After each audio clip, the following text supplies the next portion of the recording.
There we go. All right. There we go. All right, I'm with y'all. Let's go. Let's go. Let's go. Let's get it in. Let's get it in. I said, let's get it in. Let's get it in. You see? Yeah, man. Hey. Oh.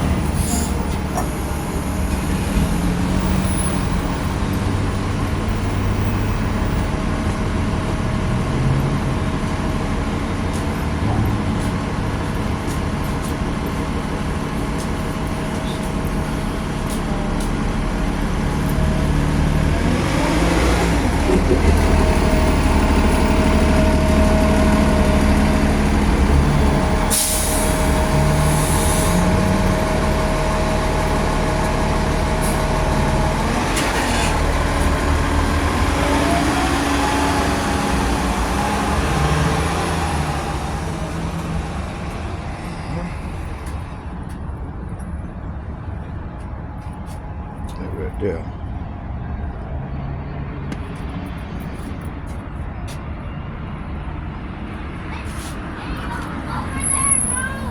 No, it's still good.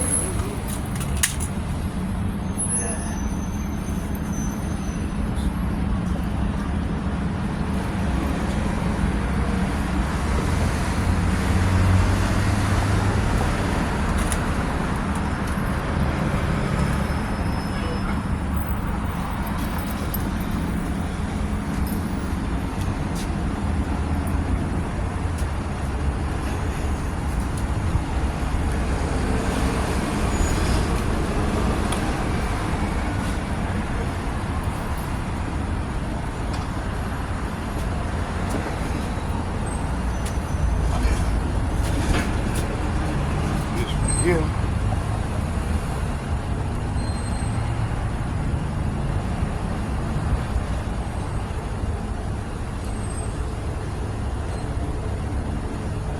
You know, today is a high holy day about the trumpet. You know, so you know you can literally the trumpet.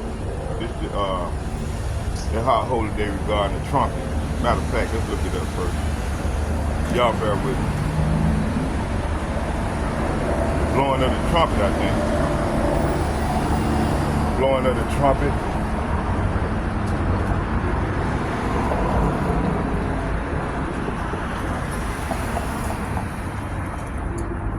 It said 10 reasons for blowing trumpets. Blowing trumpets.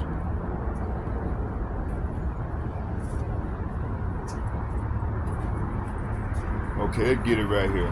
Matter of fact.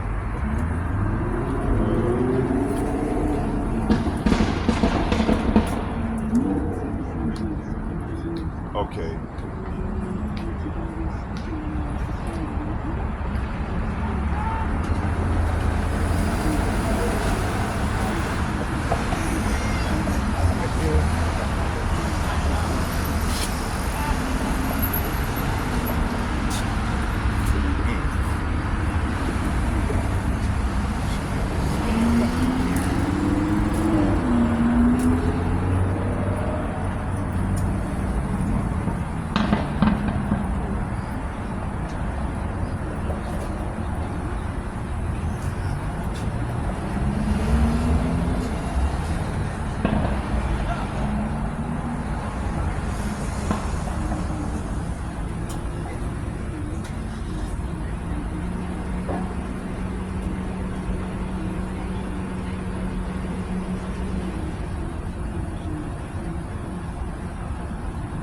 Yeah, just blowing the trumpet.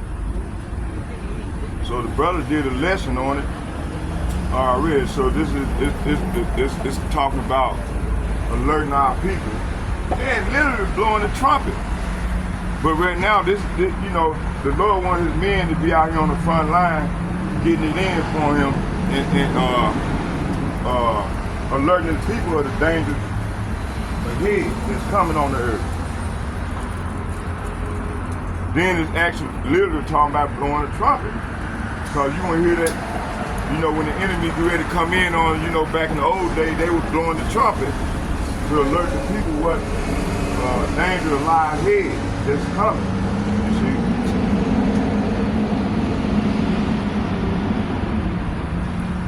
You got all manner of madness going on. You got ICIU trying to unite with Nation of Islam.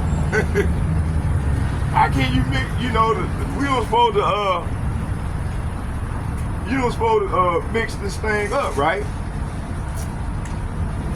Matter of fact, let's get that. Can two walk together? Both agree. Let's get that one first. Can two walk together? Can two agree? Amos 3 and 3. Let's go into Amos 3 and 3 real quick.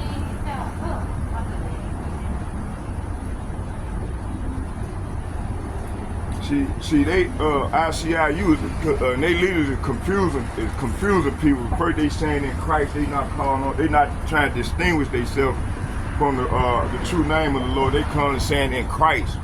So that's confusing our people, man. We trying to get our people to start calling on the and mainly the elect to start calling on the real names of the Father. But these dudes here is not doing that, man. So they trying to justify to continue to receive the bag which they took, or this contract that they done accepted from when they met with the Tic Tac, the small hatters, and received that bag and received that 501c what treatment, or I don't know how it worked, but you know, to be exempt from, you know, when they get all this money. So like the brother been saying, that these people are grossing over 250 million. I'm not sure on how much money they receive, and I don't care. All I know is that they confused the flock. So when I first came into this thing, you know, I was saying to myself, this is confusing. You know, you got certain individuals saying in Christ, and then you got the real brother saying, man, the Lord's name is Yahweh B'Shem Yahushua. You calling on the Father and the Son name in truth and sincerity. So that resonated with me right off top after I got confirmed and grew into this thing. That I said, yeah, this is the Most High name. This is our Father and the Son name. You know, but you got a lot of these leaders out here, they currently tap dancing, you know, tap dancing around, and because they don't receive the bag. They don't receive the bag. See? Hold on here. Let me go and go to this one. Let's go and start this video, and then we're gonna go into the scripture. And I'm gonna get that Amos 3 and 3.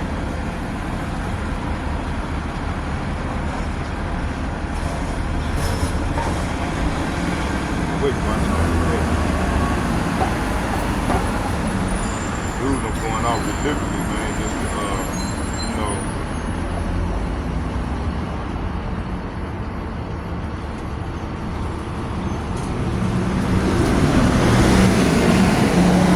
I'm gonna go to that colonel. I mean, that UN inspector using Donald Trump administration.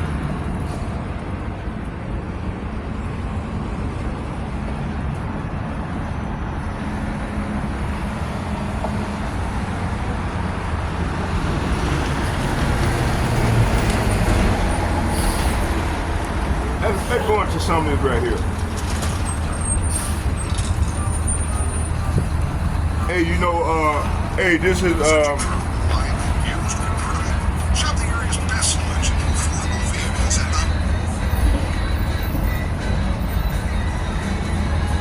copyright. They get that copyright statute. Copyright statute.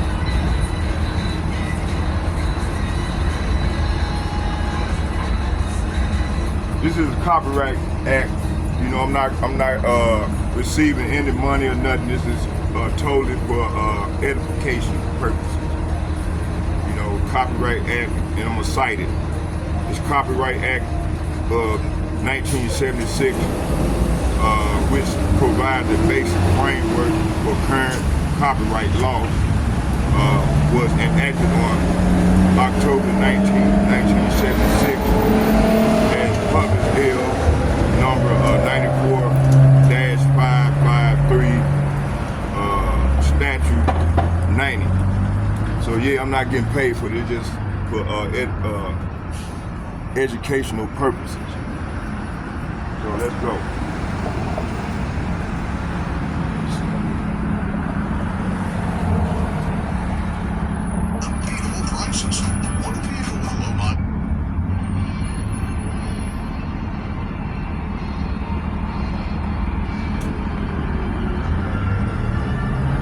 You see, the Lord is orchestrating this here. He gathering all these nations together. Look at this. They live right now.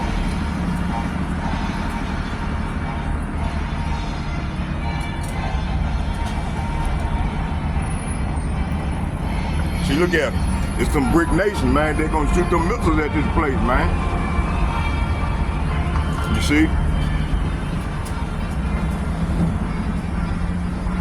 Look at them. All these brick nations, man. They line themselves up with Putin, man. They finna shoot them missiles at this place, man. You see?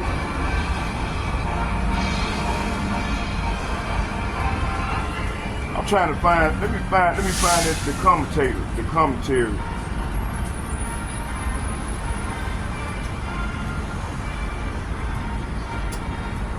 Let's get the commentary.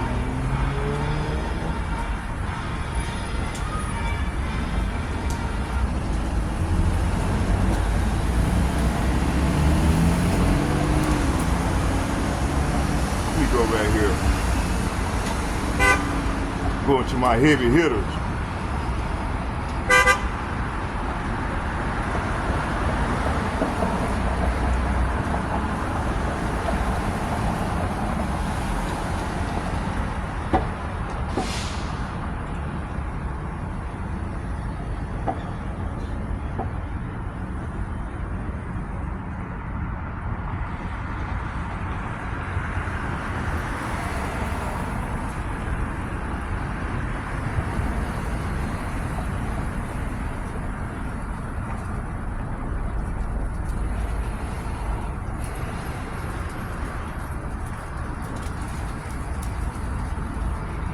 This was 3 hours ago. Let's hear about 5 minutes of each one of these guys. In navigating this crisis in Gaza, genocide in Gaza, also the growing lurch, or maybe just the already arrived endless war in West Asia.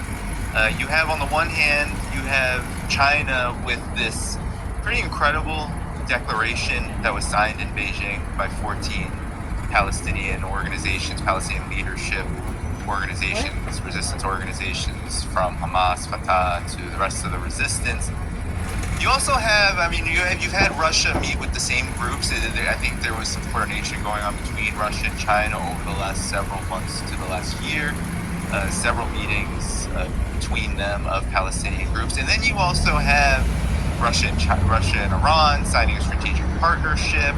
Rumors by U.S. intelligence very scared that somewhere in that strategic partnership there's going to be arms to Yemen.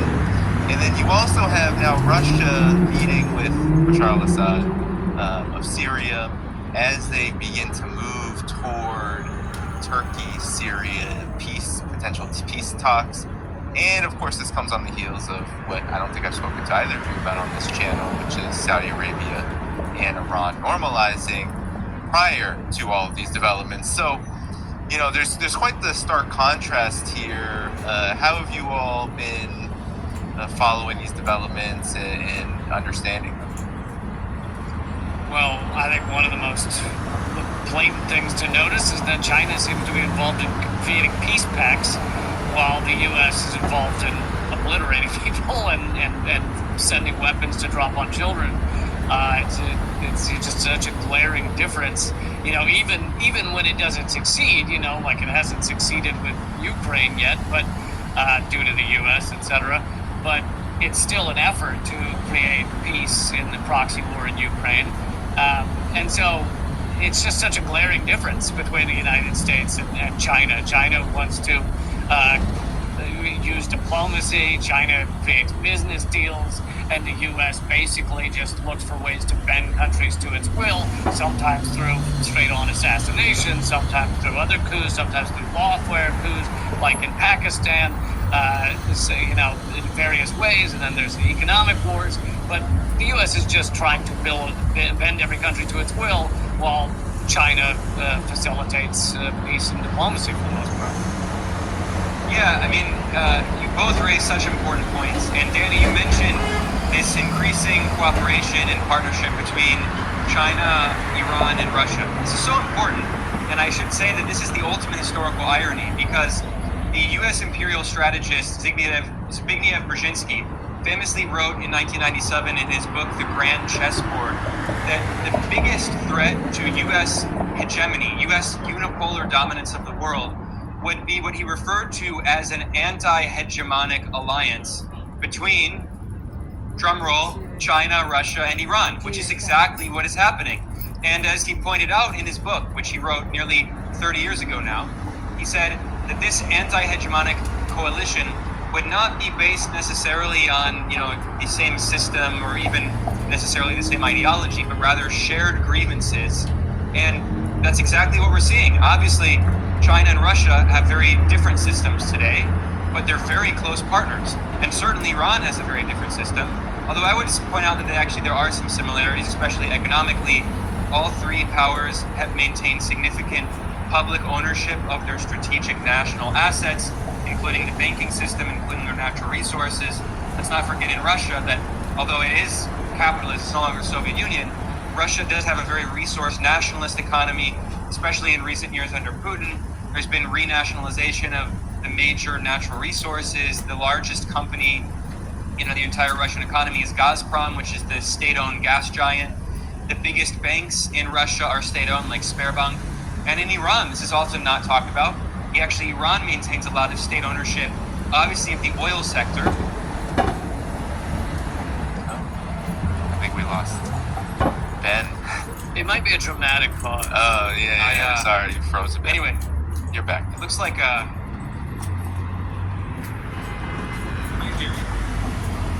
Okay. You froze a bit. Your picture. Let's get something else here.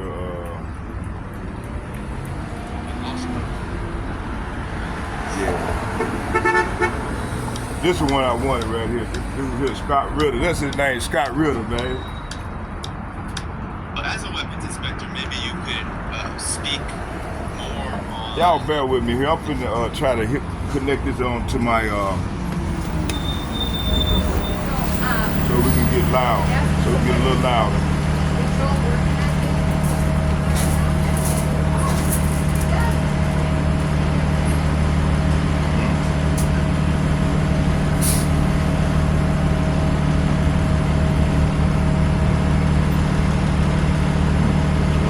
So far, man, let's hurry up. Pause it.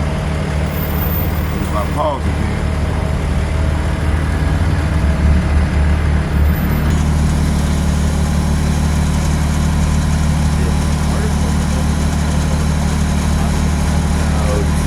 How Russia has used electronic warfare to basically jam up many of Ukraine's systems, advanced, so supposedly high-tech weaponry provided by NATO. Here you have the Wall Street Journal saying, wait a minute, and this is something a lot of people have been talking about outside of the mainstream media, that how these weapon systems just have not been able to overcome Russia's capabilities. So could you talk about this electronic warfare and maybe your experience regarding what Russia is doing and from a weapons inspector perspective? Sure. Back in 1988, 89, I was a weapons inspector going into the Soviet Union. And we built the facility, we being the United States Defense Nuclear Agency in cooperation with Sandia National Labs. I went to Kirtland Air Force Base and built something called the Technical On-Site Inspection facility where we tested out the various monitoring equipment that we would be using in the Soviet Union, the giant cargo scan X-ray facility, the data collection center, the various devices to control rail traffic, etc. And right next to it, because Kirtland does a lot of testing, they have aircraft there as well, and home to a number of things. But as you drove into the Tosi facility, there was this giant array of like antennas, it looked like, but just this giant cage. And you come in there, and every once in a while there'd be an aircraft sort of suspended in there. And I'm like, what's that? Well, that's the EMP test. That's the electronic warfare test. Basically, we were building aircraft. We were building systems that were designed to survive jamming, electromagnetic impulses, things of that nature. We were very worried about electronic warfare. Everything we did when I was in the Marine Corps was based upon the premise that the enemy's jamming us, intercepting us, etc. We trained in a very realistic environment. We spent a lot of money doing it. The Cold War ended, and the necessity for continuous this very expensive training and stuff went away. 9/11 came, and we found ourselves at war in Afghanistan and in Iraq against an enemy that wasn't very sophisticated when it came to electronic warfare. And because, defense spending being what it is, you tend to spend on that which you need at the moment, and you don't spend on those things that are no longer relevant. And electronic warfare, aggressive electronic warfare, became irrelevant. We just stopped doing it, literally. I mean, it just wasn't part of our repertoire. Meanwhile, the Russians are always been focused on electronic warfare, and when looking at their potential adversaries, especially NATO and the United States, once NATO expansion took place, the Russians, began preparing actively, integrating a very aggressive electronic warfare postures into their force structure and to their operations, their tactics, etc. So the Russians are keen to think this way. So when the United States, for instance, introduced the JDAMs,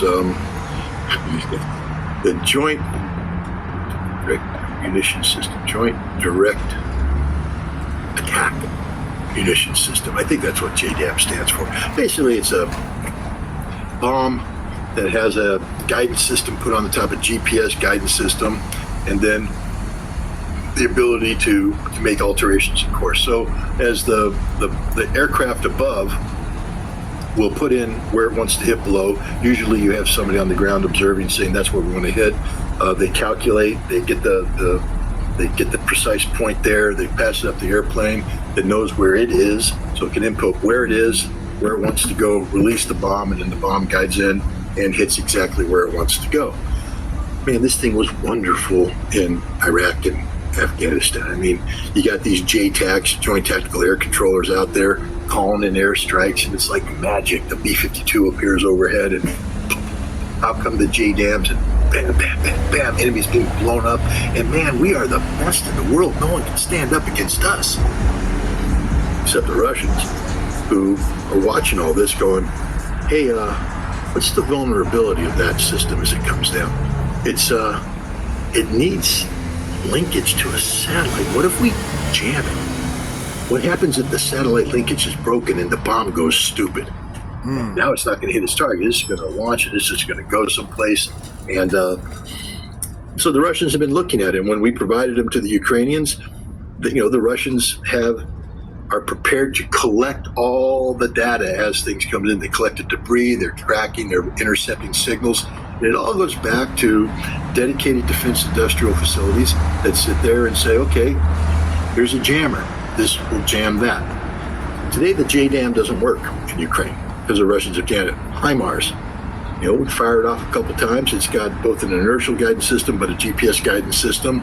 You fire off enough rockets, enough debris is going to be collected where the Russians are going to be able to reverse engineer. There's always that dud that fires out there and goes stupid and ends up on the ground nearly intact, and the Russians take that off, they do the evaluation, and they come up with jamming units.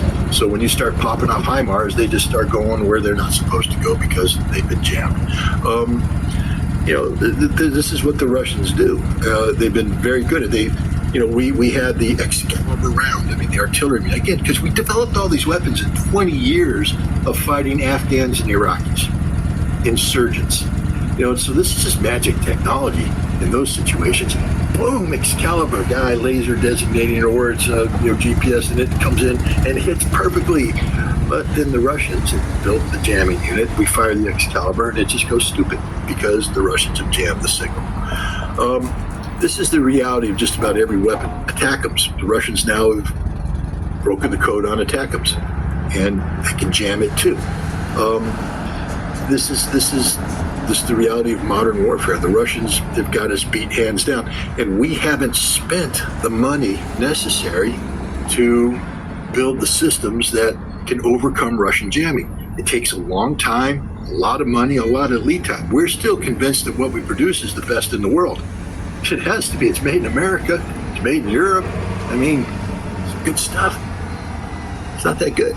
Really not, because it's not been tested in the real battlefield. What we see right now, the real battlefields in Ukraine, and these systems aren't succeeding.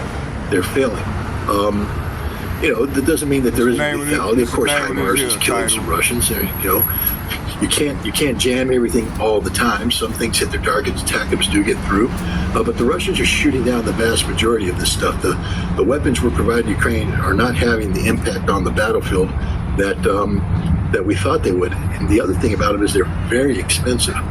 We've been giving the Ukrainians a lot of money, big dollar figures, but understand that when you take big dollars and have very expensive systems, that you're not buying as many of those systems as you could be if they were cheaper. And if the Russians are jamming them, that means you just nullified a big chunk of that money. So if you've got $100 billion and you've dedicated, $55 billion of that to advanced munitions that have been nullified, you're really only getting $45 billion.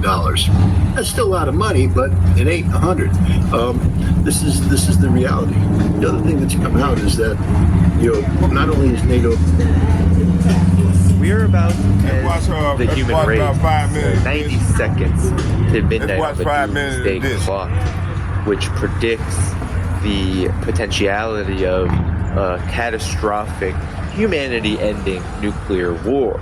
And of course, the epicenter of this possible threat that is lurching ever so close to reality exists in Ukraine. Not because of Ukraine proper, but because the Kiev regime, along with its NATO allies, those who are supplying Ukraine, who are making this conflict possible, continue to climb the escalation ladder in ways which is provoking and are provoking Russia into making preparations for the unthinkable. And of course, we've seen how these escalations have already borne fruit from the fact that the United States and NATO have okayed and greenlit long-range missiles and other weapons supplied by the West to be used on Russian territory, leading to prominent figures in the Kremlin, including Putin himself, to say that if these weapons are used on Russian territory, that NATO installations in the NATO countries from which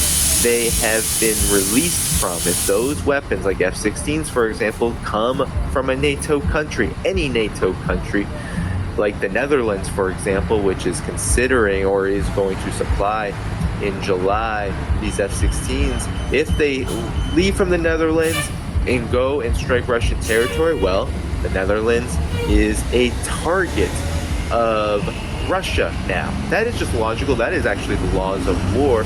But now Russia is willing to make this very clear because the threat of nuclear war is very real. And Russia is, for all of its attempts to prevent such a thing from occurring, fed up. It has had enough. And that is why we are entering this period of absolute potential for nuclear devastation like we haven't seen. And it's not Russia's fault.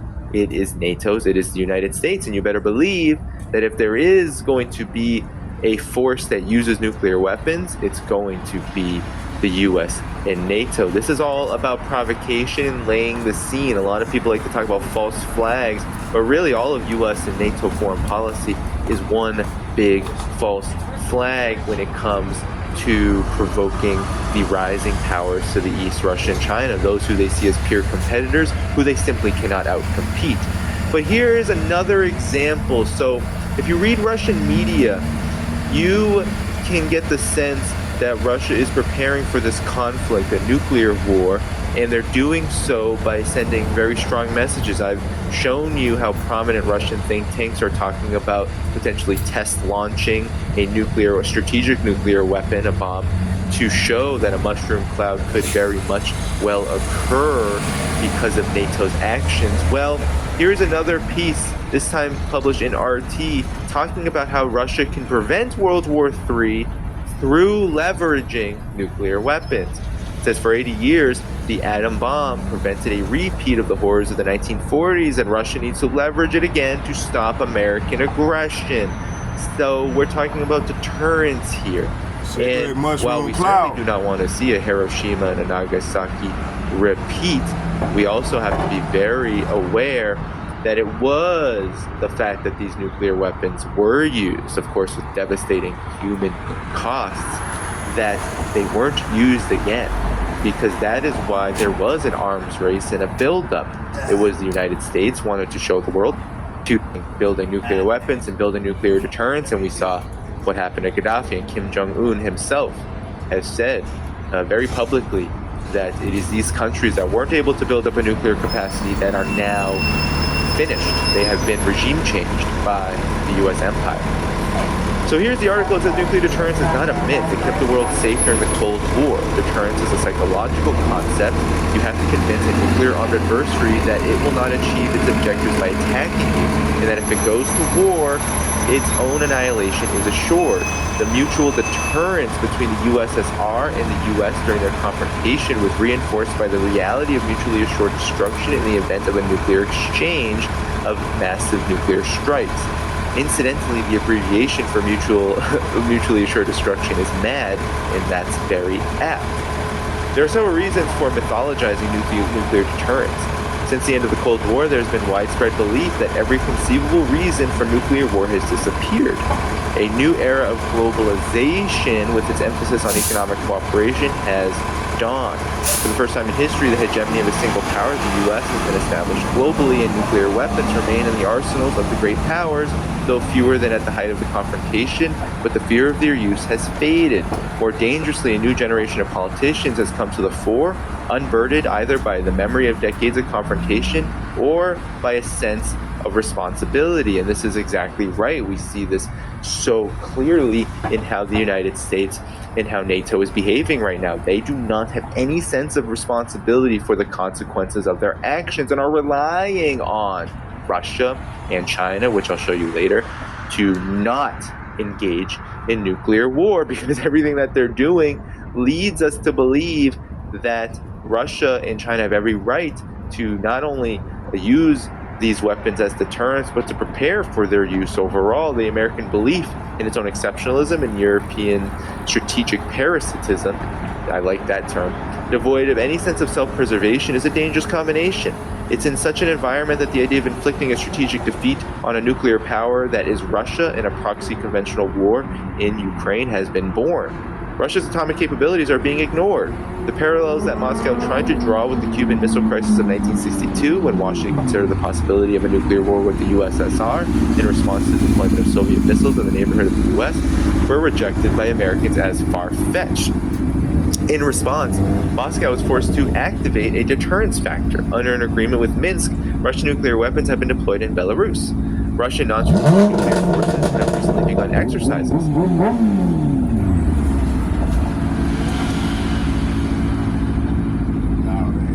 Alright, keep on being loud.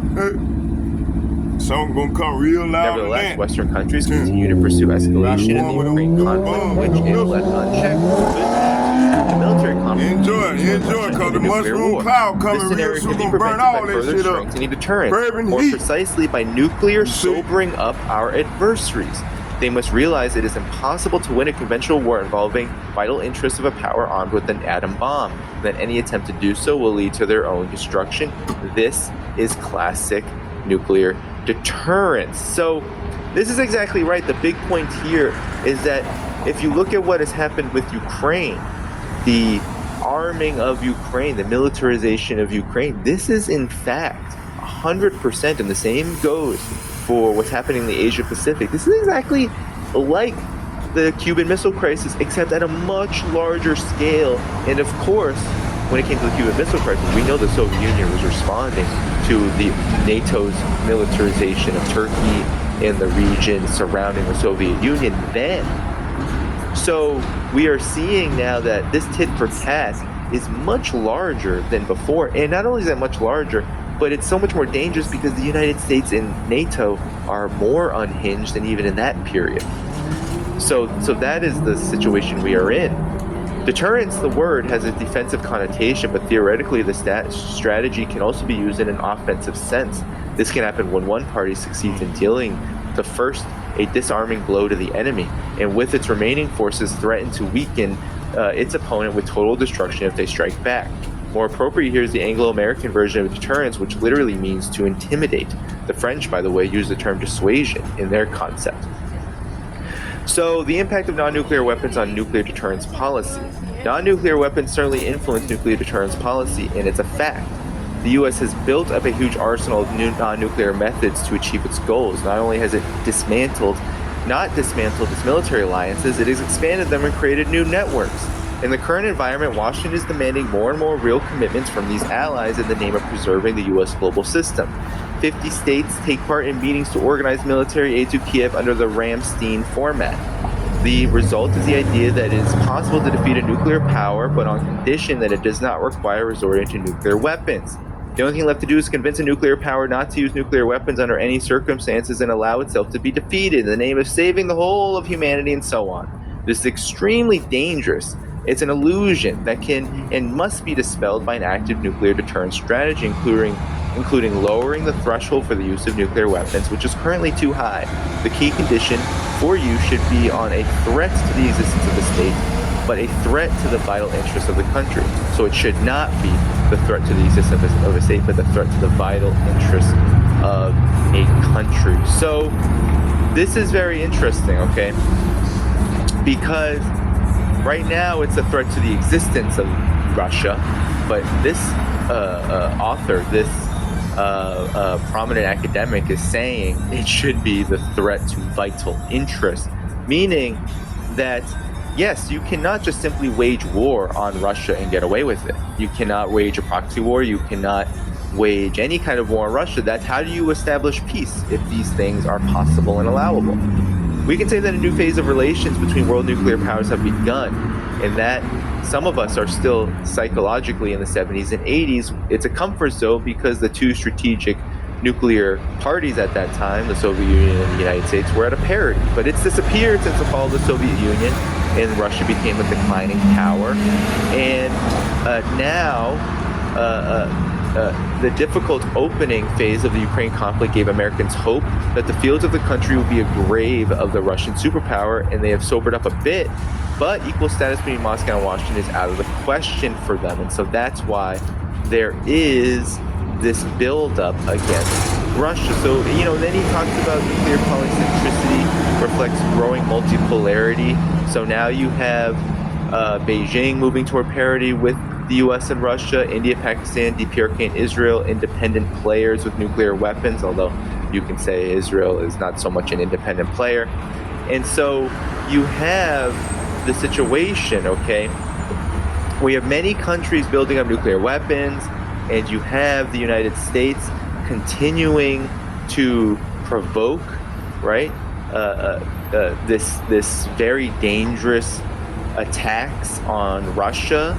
And you have this need, okay, to go away from what Scott Ritter would argue is arms control and toward nuclear deterrence, a nuclear deterrence that is intimidating, in fact. So I'm just going to stop it there because I think the point is very clear, right, that a lot has died, arms control parity, this idea that mutually assured destruction is a reality that needs to be respected.